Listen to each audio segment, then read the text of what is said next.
here this evening, and it's about time that we get started. So I'm going to jump into things. Hi, everyone. My name is Brandy Keeler. I am the Assistant Director of Admissions here at the College for Creative Studies. I am also joined on our call today by Patty Spencer, who is one of our amazing regional counselors. And for those of you who aren't familiar with the College for Creative Studies, or CCS, we are a four-year college of art and design, and we're located in the heart of Detroit's Cultural Center, or Midtown. And this is where we have been for over 100 years, preparing students for visual arts careers since 1906. So today's workshop is designed to help you better understand what colleges like CCS are looking for when they're looking at portfolios, what to expect when you're submitting your portfolio, how to submit your portfolio. And then I'll give you some tips and some suggestions on how to select the best way to present your work, okay? So because this is a visual presentation, I'm going to go ahead and turn my camera off so you can focus on the examples that we have for you here today. So let's get into creating a standout portfolio. So in case you weren't sure what a portfolio is, I know some people think it's a case full of artwork. They think it's a website. A portfolio is simply a selection of recently created original visual artwork. So your portfolio should really demonstrate your creativity, your personality, your talent and abilities, and your commitment to art making and the creative process, right? That's all a portfolio is. It's just a selection of work that you've made recently. And it's important to think about which works you'll choose and how to present them, right? So I know a question that we get often is, how do I choose what work to include, especially if you're a prolific artist, you're sketching all the time, you're painting all the time, you're sculpting all the time. Really, you're choosing artwork from a variety of areas, right? So you can use work that you've created in school for assignments. You can use work from pre-college programs you've participated in. We even love when students are including work that they've done on their own, right? If you're independently creating your own artwork or self-taught in a particular area, you can include those things in your portfolio. You don't need to have a single theme that carries across all of your work, right? So I think sometimes people confuse application portfolio with Scholastic's portfolio, which is a competition that happens across the country. With your application portfolio for college, you can include a combination of unrelated work. It can be whatever it is that best represents your strengths. However, you don't want to include variety just for the sake of creating a variety. So for example, with CCS's portfolio, you've sculpted, you've taken photography, you've drawn, and say you've made a pair of earrings, and that sculpture you made is real wonky and wobbly and not great. Don't put that in your portfolio just to show us that you've sculpted once, right? We want to really see what your strengths are and what really stands out and speaks to who you are in your portfolio. So some of the examples of things that we suggest you can include are individual work in any medium. This might be painting, a photograph, a digital drawing, a custom website design, a piece of clothing you've made. The options are really endless. The work that you have done, if you've done like a series, say you've done a triptych of photos, right? Or you've done an illustrated comic book where there's spreads that go together. You can put work that's part of a series in your portfolio. You can do work that showcases your focus on a particular material or medium, right? So this may include, for example, if you're a craft person, you really love working with your hands, maybe you include a piece of clothing you've made, a ceramic piece, and a piece where you did some woodworking, right? Because that's showing, oh, I have a material focus. I love craft work. You can put experimentation in your portfolio, right? So pieces that show unusual combinations of mediums or unusual ideas or thought-provoking pieces that are unique to your insights. You can put design work in your portfolio, pieces that communicate a function, or they have an intended purpose. For example, if you design a logo, you can put that in your portfolio and show us what the logo looks like on packaging, right? Or if you design package design, you can show what that looks like flat out and then as the final package where the product will go inside. We love seeing concept-driven work. So showcasing your process from your sketches to the final product, right? You see that here with this craft piece where they show us the process to making the gauntlet, but also with this design piece, right? Where they showed us their vehicle design and then the final rendering, right? So it's nice to show that you can bring an idea from beginning to finish. Also, anything that represents a feeling or an idea. It can be something that evokes an emotion or has a mood that inspired the work. Or just simple observations of the world around you, observational drawing, if you're sketching and practicing your figure studies or landscapes. The thing about all of these different works that we're looking at is we're just really focused on the time and effort you put into making, your emotional and conceptual investment, and the skills you've developed or shown throughout making this work, right? So I say that to say that it's not just about the final outcome, right? Showcase this, for example, this student showed us their dedication to this process, not just the finished work, right? The students showed how they were coming up with the idea for the final piece, right? So it's really helpful to think about, maybe including sketchbooks, maybe including process so that we can really look into your brain a little bit and see how you're thinking and creating. Now, this said, portfolio requirements vary from school to school, right? So for example, at CCS, we do not require a theme for any of the work or any of the portfolios as a whole, but some schools do require a theme. They may ask you to draw a specific object, right? So that's something to keep in mind when you're looking at the various schools you're interested in. Some schools require figure drawing or observational drawing as a part of the portfolio. I know with CCS, we don't require figure or observation drawing. So for the majors that we do require drawing for, like illustration, or excuse me, illustration, transportation design, animation, and game, we ask that students include 5 drawings, but they can be observation or imagination drawing, right? So for example, a student applying to CCS for photography, they don't have to go and draw in their portfolio for our school, but they may need to for another school. So you want to look those requirements up.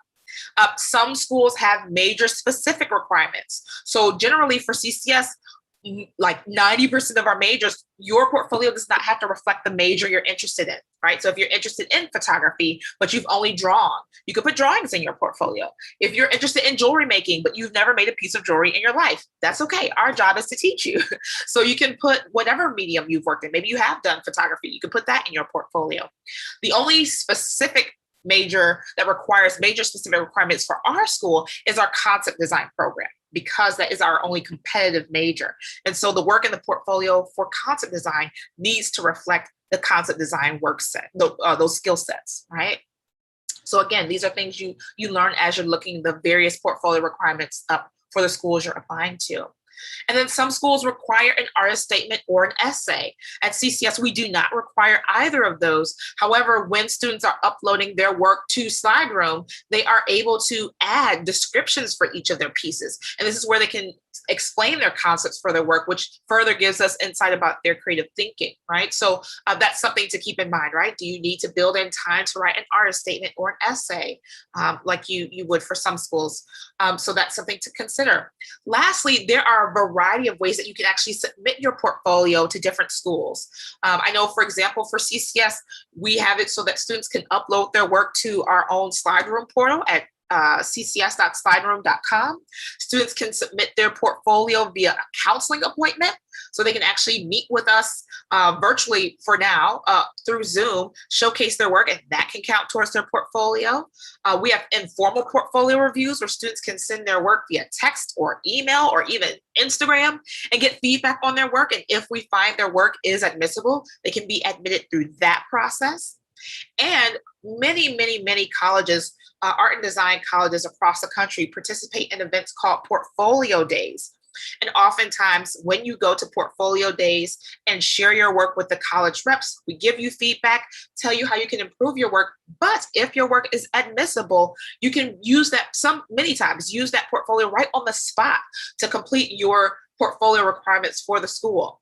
So it's good to ask the different schools, how can I submit my portfolio? Because some schools may have stricter requirements, right? So you want to be familiar with what you need to do to prepare your portfolio.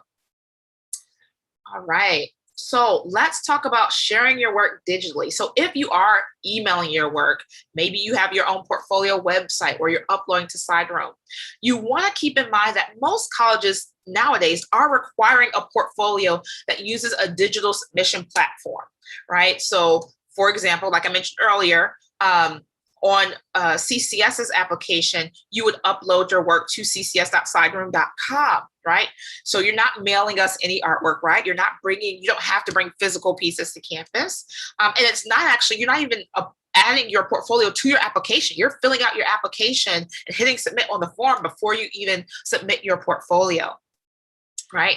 Schools that use Common App will actually require you to upload your work to SlideRoom, right? Through a link that's on the application as well. So that said, it's important to have your work really well documented and saved in a digital format so that you can readily upload your images to whatever platform is required, right? You don't want to wait until it's time to upload your portfolio and then start trying to shoot your photos, right? Or then start trying to clean up things. You want to have them already ready by the time it comes time to start submitting your portfolio.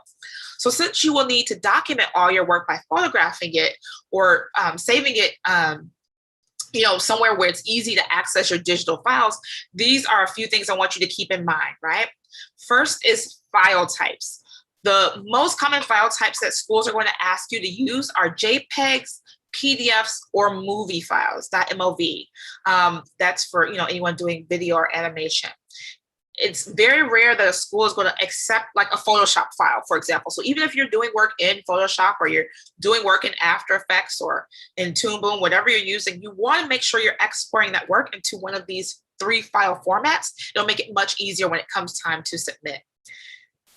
If you're submitting an animation piece, a motion design piece, digital film, you want to consider possibly submitting a reel of your work. So combining some of those pieces together, or mostly keeping it to short form videos, right? So you don't want anything that's longer than 5 to 10 minutes. I'll tell you now, college reps are not going to watch a 30-minute short film that you make. As much as we love watching your films and we love looking at student work, because we're working with so many students, we want to get just a high level understanding of your video skills and your storytelling skills. So, maybe condensing your work into a reel and then submitting a few shorter pieces would help. I know one special thing about CCS, the way that we look at video files, our portfolio requirement is 8 to 12 pieces of work. That's what a portfolio is for CCS. Because 8 to 10 videos is a lot, we say 1 minute, anything over a minute, you start to count each minute as an additional piece. So if you submit a 2-minute video, that counts as 2 portfolio pieces, right? So that's something to keep in mind specifically for CCS. But again, ask each college because they may have different limitations on this. And remember, reviewers are looking at your work on a screen. So you want to make sure that your images are clear and not pixelated. If you're photographing your work with a cell phone, which is totally fine, we see it all the time, we actually have a helpful tutorial resource full of videos and tutorials on how to shoot your work best. I'm actually going to paste that in the chat box really quickly. But we want to make sure that even if you're shooting with a cell phone, that it's the best representation of your work, right? So make sure to go look at those tutorials in the link that I just posted in the chat box there. So yeah, make sure your work is clear, it's not pixelated, make sure there's no socks in the background, right? And if you want to show multiple views of your work, say for example, you've done a 3D piece like a vase or a sculpture, you want to make sure you're shooting those various angles of the piece and putting all those together in one PDF, a multiple page PDF. And this is to help with not only 3D work, but also process pages for, work that's related to one project. This way you can submit multiple images of your work as one piece, right? So you're not taking up your whole portfolio with 4 images of the same work, right? Because that doesn't really help. We want to see a variety of work. So, you want to make sure you're thinking about multiple page PDFs for series or 3D work or process pieces, but you also don't want to overcrowd your PDF pages, right? And you don't want to make just one PDF for all of your work. You don't want to take all 8 to 12 pieces of your portfolio and put them in one PDF because you may not be able to meet the SlideRoom upload requirements if it has a number upload requirement, like 8 to 12 pieces, right? And then lastly, descriptions and dimensions are really helpful for college reps to really understand your work and what it is that you went through to create that work, right? We highly encourage you to include titles if you have them. It's not required for us. And you don't have to go and get crazy and create fancy titles. Untitled is a sufficient title if you don't have one.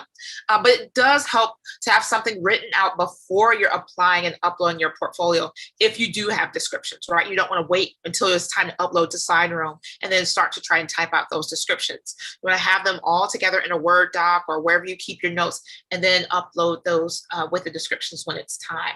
So giving a great example here, if the student cropped this image and didn't have a description, we wouldn't know that this is actually a large scale mural, right? It's taking up the side of a building. And so the description and the dimensions for this piece will help us understand, okay, how long did it take the student to create this work, right? What were the details that they had to consider when making this? That's all very impressive and helpful when considering work. All right, some more tips for digital submissions. I just think it's really important to note this about Google Drive. We have so many students who use Google Drive to share their work, but in some cases, colleges will allow you to share your work with a URL. So if you have a Google Drive link or a website, we will allow that to count as the portfolio.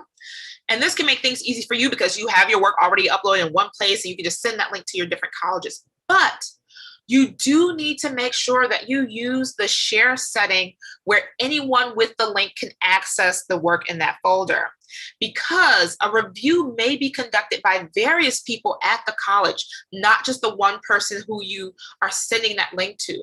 So for example, I have so many students who may send me a Google link and they give me access and I can see it. And then when my director goes to look it over one more time before approving, they can't see the work, and that's an issue, right? So make sure if you're using Google Drive, you're making it so that anyone with the link can access that work. And that will make it much easier for you. You won't have to go in and add the email address for every single college rep you're talking to, right? And just a note for if you are creating your own website, very impressive. We love when students have their own brand and their own website and they're getting on that professional journey already. Again, that's not required, but if your school, your colleges accept a URL as your submission, you want to make sure that whatever is on that site is what you want us to see for your portfolio, right? I've had students who, they have a website, one link is their portfolio, and another link is some choice, things that they're doing outside of artwork that doesn't necessarily put them in the best light, right? So you want to make sure that everything that we can click on and access on your website is something that you don't mind us seeing, because we will look through everything, right? So that's something to keep in mind for digital submissions as well. Now, documenting your work. It's important to document your work as you create it, like I said earlier, rather than waiting until it's time to apply. I'm going to keep saying this over and over so it sticks with you guys. Do not wait until it's time to apply and start documenting your work. If you're a junior, that means you can start to document some of your work now, right? Because you're going to be applying. If you're a junior, you're going to start applying in August of this year. So you're starting that process now. Anyone with access to a cell phone can document their portfolio. You do not need a fancy scanner. You do not need a fancy Nikon camera to document your work. But some things to keep in mind. You simply want to make sure your images are in focus, right? If your picture of your work is fuzzy and the background is clear, that doesn't help us, right? You want to take a few shots of your pieces and then review them and choose the shot that is actually the best representation of your work, right?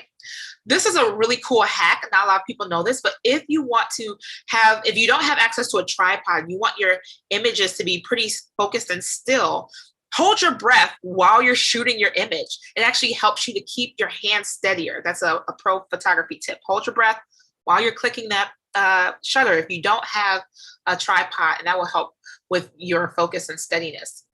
For digital artwork, say you're designing things on your computer, like you're doing design work on Illustrator or Photoshop, do not photograph your computer screen with your phone. We've seen that. That's not a good idea.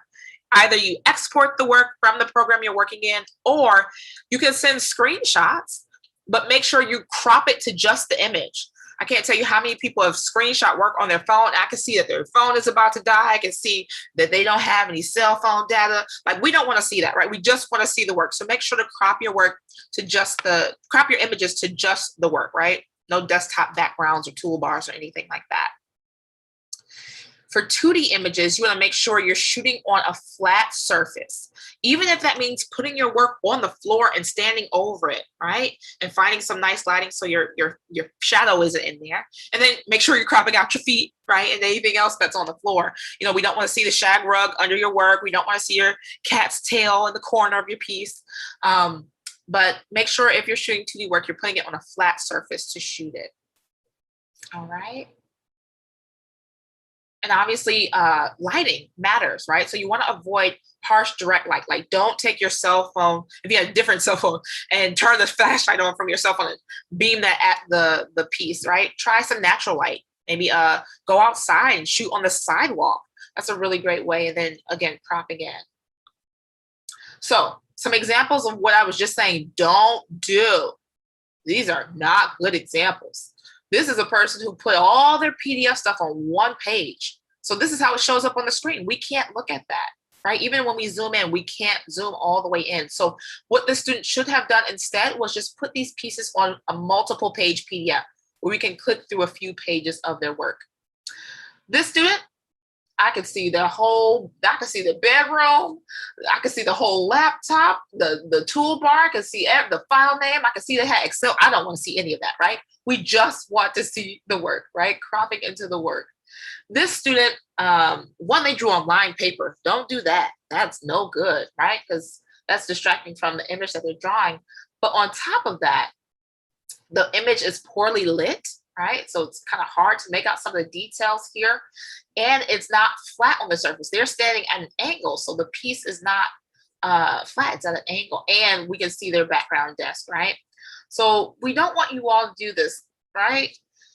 Also, some content to avoid. So not just things to avoid when capturing your work, but also when creating your work, right? Some things not to put in a portfolio is drawings of any existing characters, okay? Anime, even if I love anime. I will watch Attack on Titan and Shokugeki no Soma till my face falls off, but don't put any fan art or anime in your portfolio, right? We don't want you to take anybody from an animated film that you love and put them in your portfolio. So leave Mickey Mouse, leave Mario, leave Goku and Trunks, leave them out of your portfolio. You also want to avoid game, superhero, or movie characters. I can't tell you how many times I've seen the Joker or Deadpool in someone's portfolio. That does not show us your originality because it's someone else's original characters and ideas, right? So we want to see your own creation, right? We want to see your original ideas. Also, when drawing from photo reference, you want to make sure you aren't plagiarizing. So for example, you can use someone's photo as a way to gather ideas for a piece. You can cobble things together, but you don't want to simply copy a drawing, copy a photo that you found online. So I know a lot of folks love K-pop. Can't tell you how many times I've seen the same drawing of the same K-pop star over and over. Again, creativity. So when I say using photo reference, that means you are using photos of things you don't have access to. Say you're drawing a fantasy land that has mountains and unicorns. You're looking at a photo reference of a horse and you're looking at a mountain reference from Google and you're using that to create a piece, right? You're not just copying an image that exists. If your medium is photography, please keep in mind that we are still looking at your unique vision of the world. So you want to make sure you're photographing different subjects on different days. You're not just doing one photo shoot and putting all that in your portfolio. If you are staging your shots, which we love, you're setting up your own photo shoots, you want to consider which images may be the strongest, right? So for example, again, you may have a triptych. If you shot 20 photos from a shoot, maybe choose 3 for a triptych, or one that really represents the strongest photo in that shoot, right? We don't want your whole portfolio to just be of one photo shoot because it may look like to us you're not dedicated, you haven't shot a lot, right?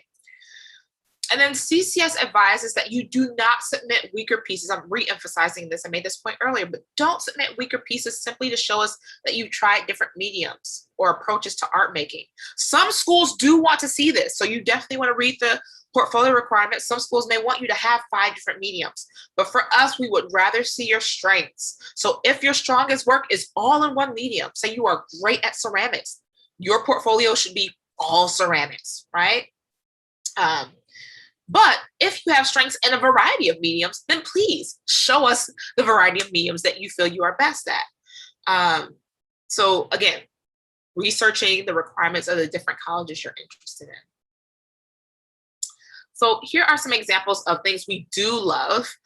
This slide just shows some examples of different layouts for showing process work, right? So this student showed us, this was a sketch that I did, and this is how I made the mock-up of the model. Love it. Love it, love it, love it, love it. It shows us the student can work and think in 2D as well as 3D. This student showed us for this digital illustration that they started with ideation and research, right? They played with different layouts before even approaching typography and moving to the final illustration. Love it. And I think it's really cool that the way that they laid this piece out, the student also included what the poster was for, what medium it is, what the dimensions are, and how they created it. And if they actually want a Scholastic keyboard, like this is a very impressive layout, right? And it's not overcrowded, right? Neither of these are showing a billion other steps that they had. It's just the essentials. Another great example for process here, the student went from sketches to how they were testing the different ideas to what the final packaging actually looks like in context. How awesome is that? Same with this here, sketches and then to a digital rendering, right? And then showcasing the object in a variety of angles. This shows us orthographic understanding, right? That they understand perspective because they're drawing from different angles. So this is really, really awesome to showcase the design process, color rendering skills, sketching ideas. We love it. Now let's talk a little bit about students, like I mentioned earlier, who are interested in majors that require drawing in the portfolio. Someone said, can you show the first process again? Yes, let me go back. So I think this is what you were asking about, where they were showcasing the digital illustration sketches in their sketchbook before they even moved onto the computer. I think that's what you want to see. Sure thing, Jennifer, no problem. All right. So let's talk about drawing. For students interested in illustration, animation, within our entertainment arts program, animation or game design or transportation design, you will need to include 5 drawings within your submission. So if you're applying to entertainment arts for concept design, you must include drawings as well, but they will adhere to specific concept design portfolio requirements. So when we say drawing, we mean drawing by hand or digital drawing, right? So everything you see on the slide, we consider it to be drawing, whether you're drawing with a paintbrush, right? You're drawing with a marker, you're drawing with colored pencils, you're drawing with a tablet, it's all drawing. The subject matter can be anything you can imagine, right? So these are some really cool ideas that this student had for a character, and they're showcasing the hardware ideas that they had, right, for this world that they're creating. So they showcase, this is a great concept design example there. Research and reference, their ideation, some silhouettes, and then the final rendering, right? You can use a photo reference to inform ideas, but try and piece ideas together using your own photo reference if possible. What that means is, if you have access to trees that you want to draw, go shoot the photos yourself, right?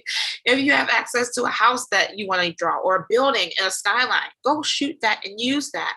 But if you don't have access to what it is you want to draw, then that's a great resource to, then that's a reason to go use the internet, right? So clearly this doesn't exist in real life. Thank God none of us have eyes like this. It's a wonderful piece, but it's also horrifying. But the student had to go look at probably an eye for reference and then a camera lens for reference and combine the two, right? That's fine, right? But again, it's about creativity. So the style and medium doesn't matter as long as it's yours. That's what we really, really like. So everything on this page is drawing from imagination. This is all drawing from imagination. This car doesn't exist. Again, thank God this doesn't exist. This is fantastic from someone's mind. And this is drawing from observation, where someone is looking at the world in front of them, right? And this can be anything from simple line work and focus on perspective to a full value study of a simple still life setup, right? Or observational drawings where they're translating space and light into a representation of that space on a flat surface, right? So these don't necessarily have to be conceptual in nature, although we love it when they are, right? So for example, this piece is clearly observational. This student looked at and probably shot the reference photos of themselves, taking off glasses, rubbing their head. So they're looking at a real person to draw this, but there's a conceptual nature, right? We can feel the stress and the concept and idea of this triptych here. Same with this piece. This student is showcasing a little bit about their personality It's observational because they painted it, but they use a unique approach to mark making, right? By flattening some of the values and adding this texture to the background, right? This is what people mostly think of when they think of observational drawing. It's just a drawing of a still life, which shows value and rendering. That's great, but all these pieces show proportion, they show value, right? This shows great understanding of line, right? So everything doesn't have to be a fully finished, rendered piece, as long as it's showing us some understanding of value, line, perspective, observation, okay? But again, different colleges require different things, so make sure you research. But for us, these are all sufficient examples of drawing from observation. So one important thing to know is that reviewers are oftentimes artists. All the reviewers at CCS are also artists. Many of us still working in our careers as practicing artists and designers. So we understand that divine dissatisfaction that artists and designers have, right? A work may never be completely done and perfect, and that is okay, right? Perfectionism or even anxiety can keep you from submitting a really great portfolio for early consideration, for scholarship consideration, because you're nervous that a piece or pieces aren't perfect. But as reviewers, we are not looking for perfection. We are looking for potential, right? Because it's the school's job to teach you to grow your skill, right? We're looking for where you are now, where are your current skills, your current ideas, what current processes and concepts are you using? Right? I know some students are like, I don't have access to fancy paint, so I can't submit painting. I'm like, no, if you are using Crayola, that is totally fine if it showcases your skill sets and your creativity in the best light, right? We're often able to see potential in your work even before it's done by your standards. So we just want to emphasize that informal portfolio reviews, if you're nervous, if you're anxious, we can help you, right? We'd rather you show us your work early and help guide you to strengthening your work than holding your work close to your chest and then, not submitting or waiting too late past some deadlines. So please share your work. I'm not sure if you all know this, but they say it takes 10,000 hours of doing something before you become a master at it. We don't expect any students, whether you're a high school student or a transfer student, to be masters at this point, right? We don't expect you to be a creative master just yet. So to lessen any jitters or potential anxiety, schedule an informal review with us. In this folder, you can see the portfolio requirements, but please sign up for a Calendly link. We have a Calendly link where you can sign up for appointments to meet with a counselor. We also have a page on our website where you can send us your work and we can just send you feedback. You don't even have to have a conversation if you're too nervous. So please, please, please, please, please, please talk with us early about your work. You do not have to wait until you're a senior. You don't have to wait until you're applying. You can be a sophomore now and just want to get some general feedback. Please talk to us about your work. Because we're really seeking students who are ready, interested, and eager to learn from our faculty. And setting up a review is a good sign that you are a student like that, right? So here are some ideas of ways to show multiple sketches or ideas pulled from different sheets of paper or multiple sketchbook pages, right? Because again, sketchbooks are a great place where there's a lot of unfinished work. It's a lot of experimentation. It's a great way of showcasing your thinking, even if it's not a polished, finished piece, right? So this student, they had sketchbook pages full of these really unique ways in which they drew this character, which I absolutely love. You can see in the background some faint examples and then some more finished ones, and then like a final print. This is a great way of showcasing some preliminary sketches. And then a sketchbook in and of itself can count as one portfolio piece, right? So if you have a really awesome sketchbook that you're really proud of, that can count towards your portfolio. Some students may, like this student, take just some overhead images showcasing their process. I love this, right? This isn't even a drawing, but showcasing that they're really thinking, they're doing mind mapping before they even start to sketch their ideas, right? This is awesome. We've also seen students who've done videos where they put Post-it notes on the strongest spreads or pages in their sketchbook and then hold a camera over the sketchbook and just flip to those really nice pages, right? If you're doing a video of a sketchbook, those are awesome. Make sure you keep it to around a minute or less. Again, just showcasing the best pieces in that sketchbook, right? Other things to consider. Detailed shots of a work can really be helpful for us to understand a piece more thoroughly, like what texture or material you use, or what the work looks like from different angles. So this student, they made a lamp, which is really impressive. But then they did a detailed shot showcasing how the wood material was bent and what the light looks like as it's interacting with that material. That's really nice to show a close-up, right? If you're doing jewelry, maybe you shoot an image of the jewelry, by itself on a background, and then in context with someone wearing it, right? It's nice to see those types of pieces with different images. Additionally, if you're doing logo or design work, we would love to see how it appears in a realistic application. That can help us to envision the logo functioning in real life. So this student did that. They made the logo, which is a beautiful typographic logo, but imagine just seeing that versus seeing how they then made a menu and put it on a cup and on a food truck. Like, that's so impressive. And if you're looking for, if you're not familiar with how to mock things up, there's a great website, placeit.net, where you can do free samples of mockups and then just screenshot it. You can put your logo or your designs on shirts, on mugs, on leggings, on whatever you can think of. And then we already talked about flipping through your sketchbook or a video. So this is a screenshot from a student who was flipping through their video, their sketchbook with a video. So this is what we look for in a portfolio. Here are some ways to capture it. But if you're in the beginning of building your work, right, you want to strengthen some of that work in your portfolio. So you feel really good about the strongest work in your portfolio. There are many ways to continue to learn and get inspired outside of your art classes in high school or your community college. CCS actually offers in-person and online classes in fall, winter, and summer. So this includes pre-college classes and dual enrollment classes. Dual enrollment actually allows you to earn college credit while you're building some foundational art and design skills. You can also look for classes that will transfer to CCS at your local community college.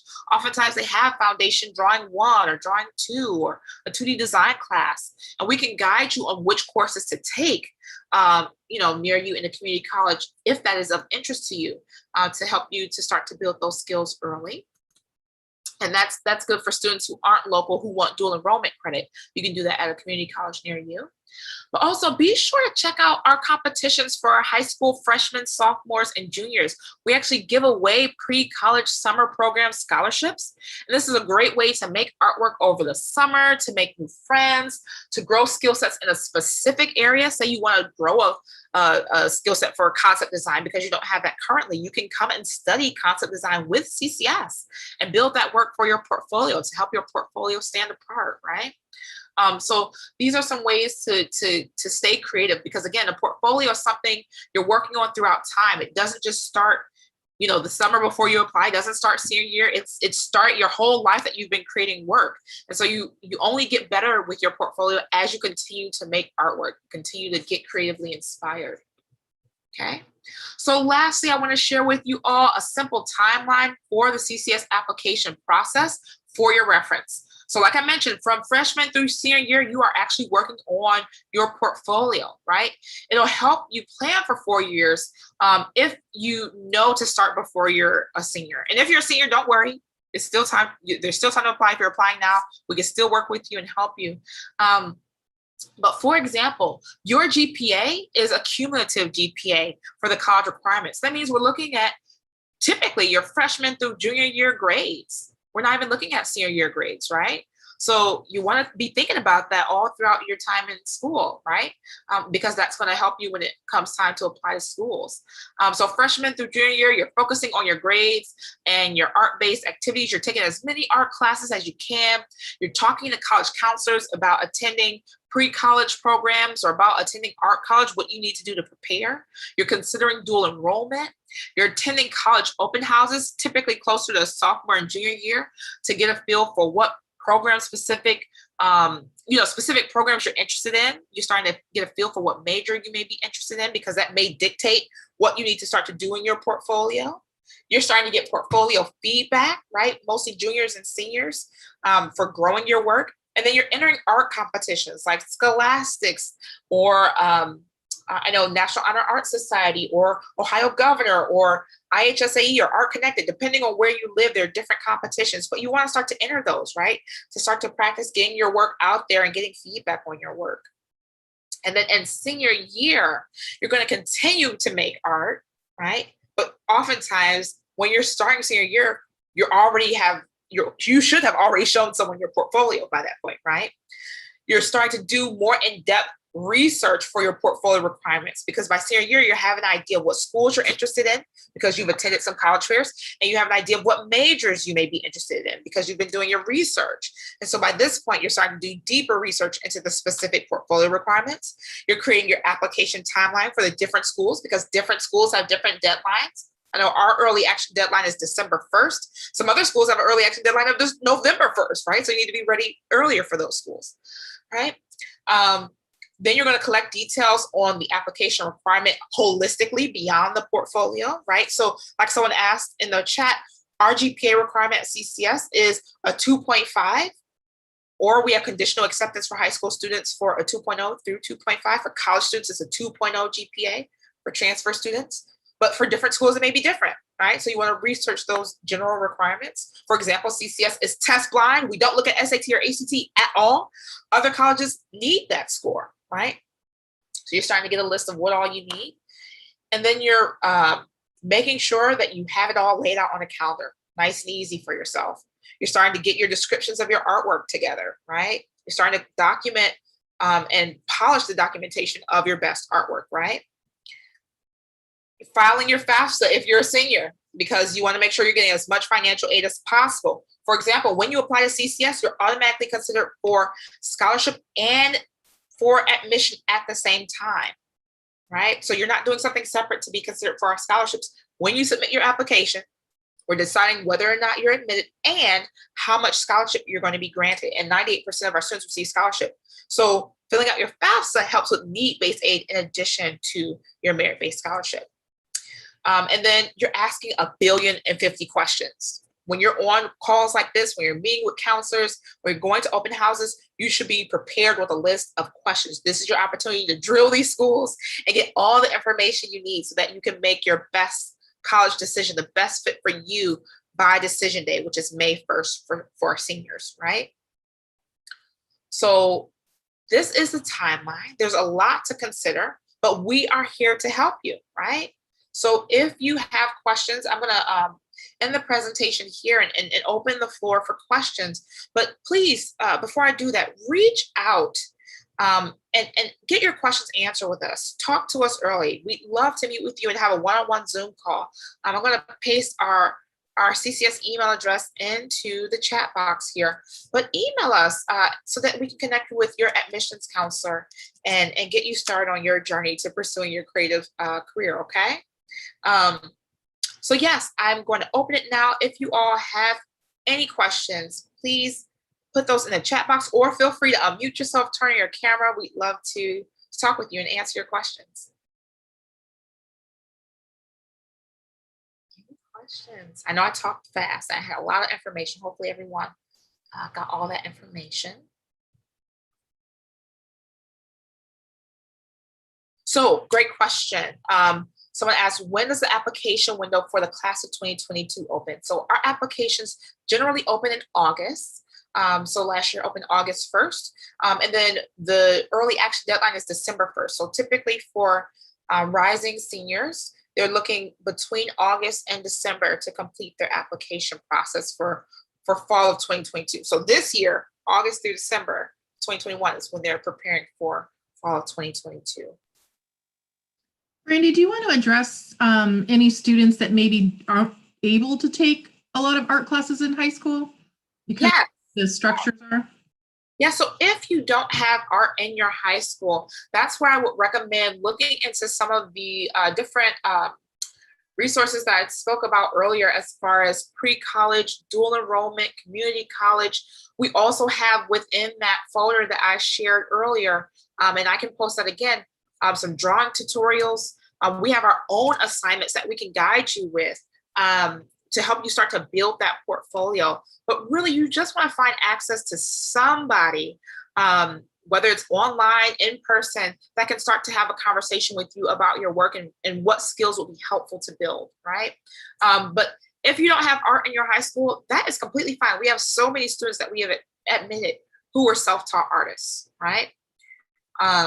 So if you're interested in some of the classes that we have specifically at CCS, I paste the link directly to it, where you can sign up for classes. We have both pre-college summer intensives that are online. We have workshops. We have multiple week sessions. So you can sign up for all of those things through ccsclasses.com if you are interested in it. Okay. So yeah, if you don't have art in high school, or you can't get into your schedule because you have some other electives you got to fit in or some AP classes, do not worry. One great way I will say to strengthen the portfolio is if your high school offers AP or IB art classes, to look into those, because again, those can not only strengthen your portfolio, but they can also earn you college credit. So I would definitely look into those as well. So for this year, our summer intensives are online. This is the sort of the last stint of online classes for now, as we know, knock on wood, nothing changes. But we will be on campus in fall. So if students want to do dual enrollment and they're local, they can do those on campus. But the summer intensives will be online this summer. The only exception is for, I want to say, our product design and possibly our transportation design pre-college summer experience. We do have some online classes some in-person classes for those, but I think those are for the students who participate in our pre-college competitions. Yeah. I had a question. So are certain majors more competitive than, are certain majors more competitive than others? And if we specify that we want a certain major, does that affect how our portfolio is graded? So yes and no is the answer to your question. So our concept design major is competitive. It's our only competitive major at CCS. So the portfolio that we are looking for that major specifically, it is competitive, right? You're being pit against the other people applying to that major, and that's considering freshmen in college who are trying to get into that major who are already at CCS. That's considering transfer students from other schools and high school students. For our other majors, no, it's not competitive. We are not looking at your portfolio and comparing it to other people who are applying to those other majors. So the work that we're looking for is specific to you and your skill set. And again, your portfolio does not have to reflect those other majors, right? So if someone was interested in animation, they've never drawn a character before, they don't have access to anything that can make a moving animation, that is fine, right? We do want to see drawing in that portfolio, like I mentioned earlier, but it can be observational drawing. It could be, whatever they're drawing from their own imagination. It could be their sketchbooks. For the most part, we're looking for potential, your creativity, and what skills you already have, right? And really, when we say skills, what we're looking at when we're looking at your current skills is to make sure that you can come into our foundation level art and design classes and do fine, right? We want to make sure that the students we're admitting, that we know that they will take on the lessons and soar. If we feel like a student may struggle in their foundation classes, typically, rather than denying a student, we'll actually have a conversation with you about your portfolio and your work. We'll say, these are some things that we we may want you to focus on value and shading. We haven't seen enough of that to know if you'll do okay in those classes. So we're going to ask you to take this online class, right? Or look at these tutorials, focus on this, and then come back with your work. And then we'll make a decision then. So that's typically what we do to make sure students are ready. Okay, and then someone said their school is doing dual enrollment and they have to take dual enrollment art next year. Will their credits roll over to CCS? Patty answered this in the chat, but if you are doing dual enrollment at another college or university and it's an art class, it really depends on what the class is and the accreditation of the college. So we would ask that if you were looking to do dual enrollment and needed the credits to roll over, that you just simply let us know what the school is and what class you're looking at taking. Because typically, if it's a foundation class, like a drawing 1 or drawing 2, a basic, digital fundamentals where you're learning to use Photoshop and Illustrator, those types of classes do transfer. But if it is like a typography class, we have to make sure that the things you're learning in that class are equivalent to the typography classes, the learning outcomes of the typography class at CCS. So if it's not, that class may come over as elective credit versus an art class credit. So yeah, I would suggest emailing admissions@collegeforcreativestudies.edu so we can make sure your specific admissions counselor can look up the school and then get that information to you. Because I know offhand, I'm not familiar with that school. So I can't tell you offhand. A quick question. Do you know if there's going to be any kind of either a Zoom meeting or, you know, in the fall or something in person where there's like a student panel talking about like what student life is like there? Yes, we actually just had one. Oh, okay. Just had one, but typically those do happen during the fall. And then for our open houses, our virtual open houses, we have student ambassadors who do the campus tour aspect, and then they answer questions afterwards. But we do have a host of student ambassadors who are accessible all throughout the year. So if you just wanted to talk to a student about their student experience, ask them questions, you could email ambassadors. I'm going to put this in the chat at collegeforcreativestudies.edu, or if you're on Instagram, you can follow at CCS_connect. And those are both ways that you can talk directly to our current students and ask them questions. But we do host events throughout the year where students can speak with current students, ask them questions, and things like that. Hopefully that answers your question. And Brandy, I think there's at least one of the student life presentations that we've done this spring on YouTube too, right? Yes, thank you for that. That includes students. Yeah, and I'll post our general admissions folder in the chat box. So this is a folder of just general resources for students who are looking to attend CCS or just interested in what we have to offer. You want to learn more about the city or see what our dorms look like, or look at videos of our faculty talking about the program. So it's full of information, but one of the links in this folder is our YouTube channel. And that's where you can see not only the video that Patty just mentioned, but we also have some past panels with our student ambassadors in our CCS admissions YouTube. And I'll post the direct link to the YouTube as well here. That's an amazing question. Yes, we love when people talk to our students, and they love talking to families and prospective students as well. Any other questions? These are great questions. I love you all. You're doing exactly what I said. Come and drill us. Ask us the questions. This is what we're here for. Any other questions? Oh, and thanks for mentioning that, Patty. If anyone does want to come and see us in person, we are offering in-person tours by appointment only for one family at a time throughout the summer. So the link to sign up for those is in that Airtable folder I pasted as well. So please come visit us. We'd love to show you around. Any other questions before we wrap for today?